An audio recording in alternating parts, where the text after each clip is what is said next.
base yi nga xamante ni wala site bi yi nga xam ne fa lañ nekkoon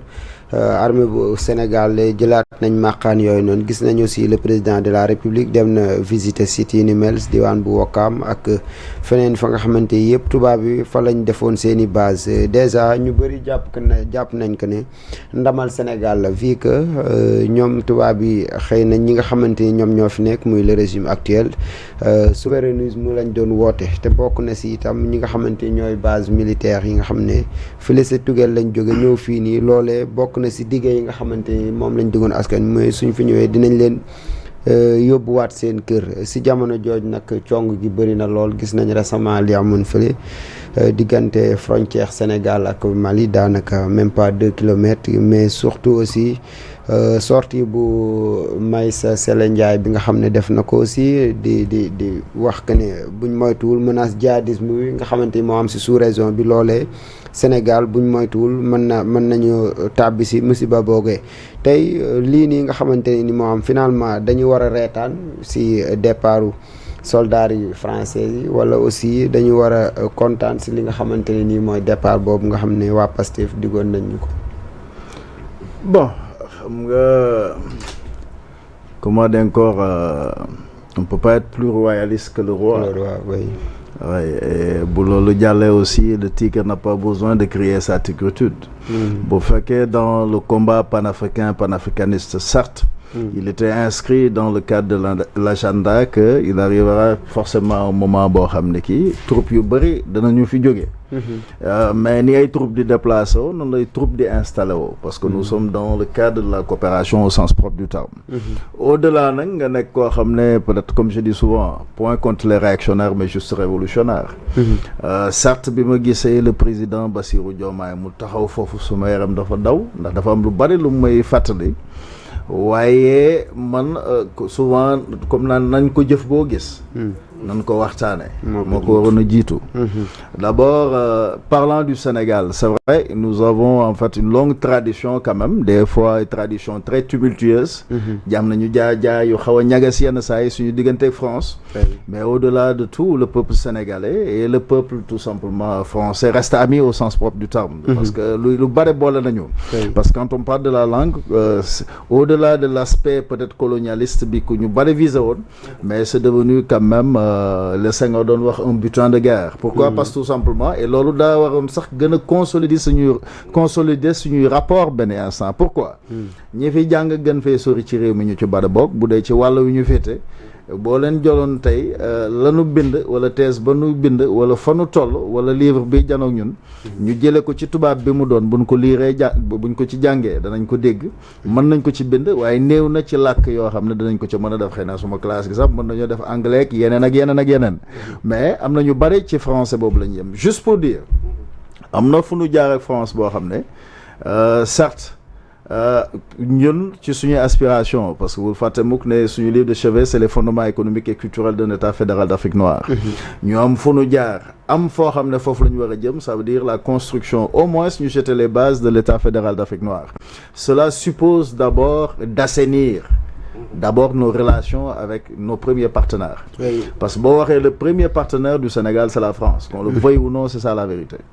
ku fi xataraayo ye Ousmane doon wax way armée française comme ces putschistes là di ñëw pouvoir ñooñu ils ne font que retarder l'échéance de l'unité africaine sinon de l'état fédéral d'Afrique noire parce que pour ñu ci bëri c'est des pouvoiristes lu ci bëri ca la ñu nekk c'est la manipulation l'imposture et le populisme un point c'est tout ndax ku doon wane ne Sankara nga boo ñëwee na nga koy wane mooy daamaar ba nga doon war bu doon 8-8 la boo ñëwee da nga koy wàññi au moins dugg ci yu yamambaay yi foofu la ñuy xam ne li ngay woote dëgg la ñaar bu ma demoon ba tey loolu ma bëgg a consommer divorce boobu ak France même si ça c'est l'aspect politique sinon l'aspect même présence militaire parce qu'il faut être intelligent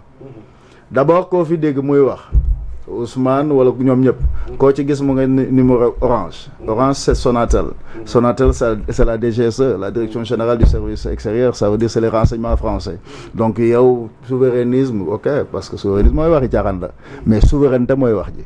donc yow gis nga défi bi nga am foofu du point de vue communicationnel yow li nga xamul ci sa bopp keneen xamu ko ci sa bopp bari woon na ci loo xam ne moom mu ngi ci téye ñaar du point de vue de l'ADN bi ñu fi jógee ñu ne Covid am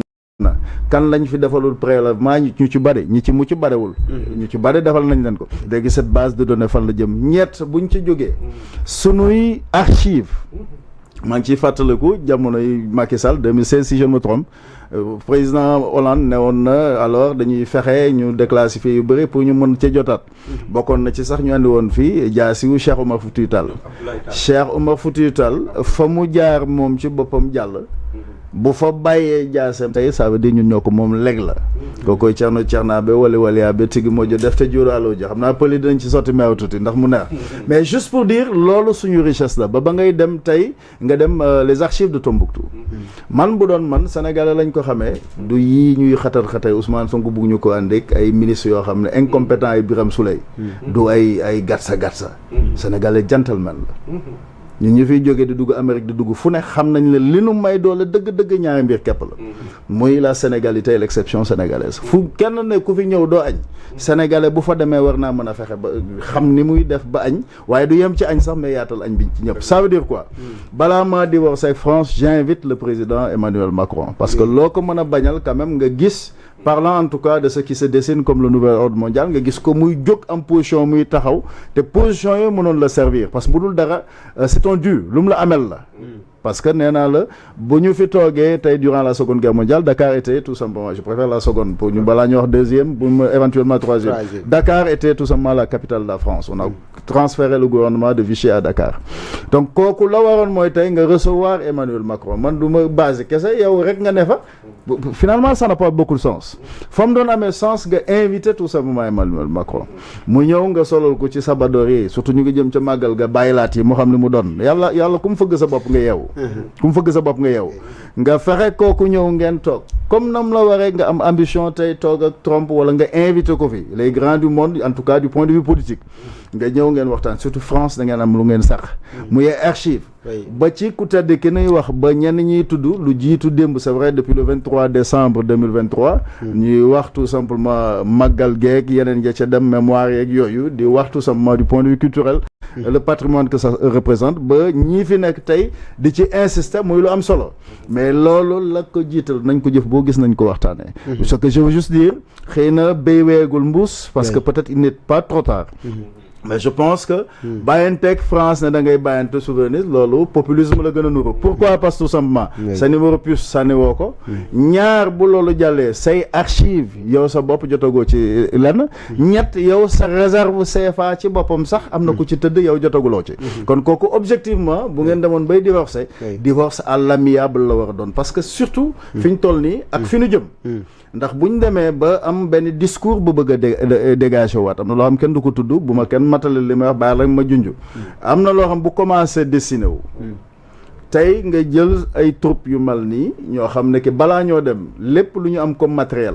waroon nañ dans le cadre de la coopération ñuy jox ñu ko former ci say ñu nit ndax collaboration maye na ko ndax jaar nañu dem nañ ba geeral leen ñoom guerre boo xam ne normalement sax suñu yoon nawu ci woon waaye nag lu baax la ndax dëkkandoo bu këram lakkee la sëñ Abdou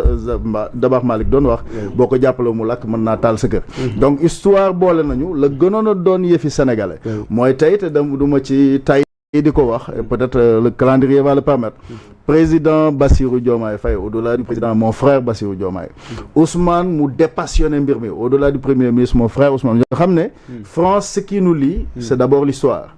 inviter le président de la France sa position c'est sa position personnelle sa position politique ça n'a rien à faire avec l'histoire qu'il y a derrière mais juste pour savoir am nañu réserve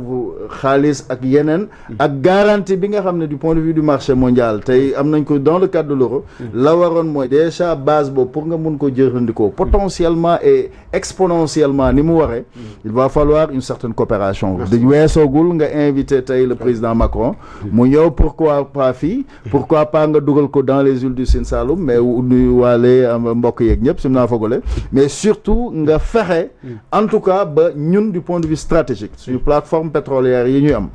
tey nit di jóg mel ni ñu yennu seeni sawara di yàq mbir nit ñi ban coopération la ñu war a mën a am ak France bien sûr parce que balaa nga moom lañ dégg laakam ñii di wax ñëpp man mën naa laak anglais 24 heures sur 24 mais ñan ñoo ko fi mën donc France lañ gën a jege dans le cadre des renseignements France boo ko jëlee la DGSE est liée tout simplement à la CIA, les informations parlant des États-Unis, donc foofu mais bu loolu jàllee nga dem le Mossad avec l'ISRA, mais surtout les autres pays. Mais juste pour dire daal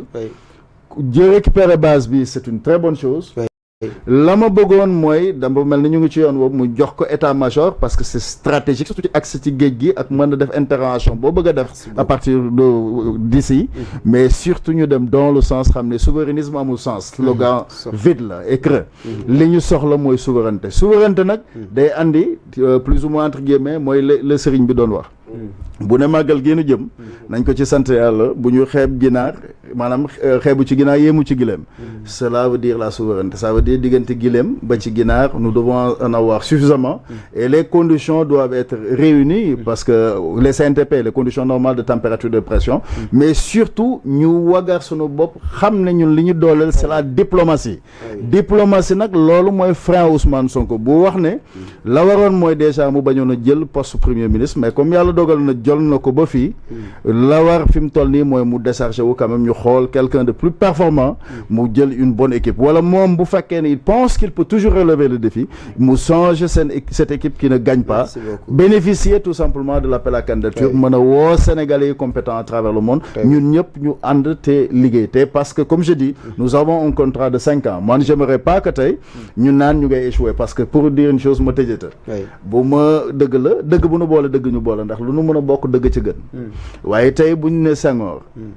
ne Abdou Diouf ne Abdoulaye Wade ne Macky Sall bu ma sañoon Bassirou Diomaye moo cay gën wéy autant que Ousmane Sonko, mais nag pourvu que ñu xam ne nous avons un devoir de vérité envers eux. Président buñ la ko defee jotewul ak Bassirou Diomaye daa mel ni man Pape Latir la ma bokk ak Bassirou Diomaye moom laa bokk ak Ousmane moom laa bokk ak Macky, mais dans le cadre de la bonne gouvernance quand même am na loo xam ne noonu la mbir mi doxee. Waaw donc mbir mi moom bu nu ko moomale kenn ki Sénégalais yi fal moom la ñu fal, mais ñun ñëpp travaillons tout simplement à ce que ça marche. Ñeneen ñi nga xam ne nag doivent faire bloc mooy tout cela qui se disent opposants wala gauche droite, mais ñu xam ne war nañu def bloc parce que am na lu rëy lu nekk suñu kanam loo xam ne nous devons tous relever le défi au nom de l'unité nationale. Merci beaucoup Papa Latir. Erreur historique wala révolution, Madiambal Diagne nee na lii erreur historique la ndax noonu nga gisee Père très rapidement.